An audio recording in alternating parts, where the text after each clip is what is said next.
So I have a student who's asking about how to simulate the real exam length in order to build endurance. He says he knows some people who do 7 UWorld blocks every day during the final week. He wants to know my view on that. My response is that's a bad fucking idea. Okay, I've talked about how number one, you should not be doing UWorld all the way up to your exam. That's a separate discussion of itself.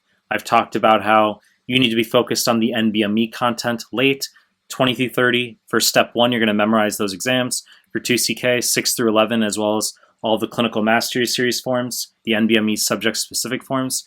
You're going to focus on all of that content late because the real US Simile and the NBME content, they're exactly the same questions, okay? Once again, I've made tons of clips on this stuff. The real US Simile is not UWorld. So for that reason, in and of itself, the fact that the notion of focusing on UWorld questions when those are not the real deal, focusing on those late, bad fucking idea. You need to calibrate to the NBME question style because those are the real exam questions, okay?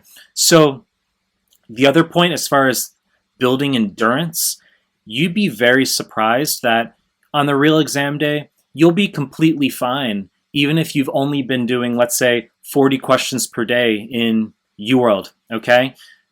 The NBME exams that are roughly 200 questions, those are perfectly fine to do.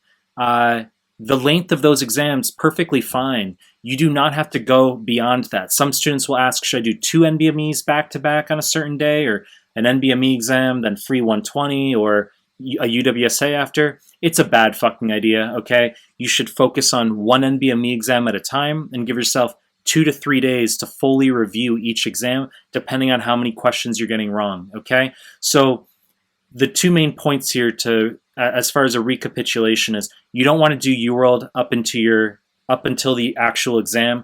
You're going to focus on the NBME content. And then number two, you do not have to stress about needing to simulate some sort of real exam day, okay? Even going to Permetric to simulate the exam, you don't want to do anything like that. You can just rest assured that on the real exam day, you're going to have enough catecholamines floating around where you'll get through the exam no problem, okay? You know the deal. I'm going to continue making more content. If you like my stuff, subscribe to my channel. And I appreciate your time. That's it.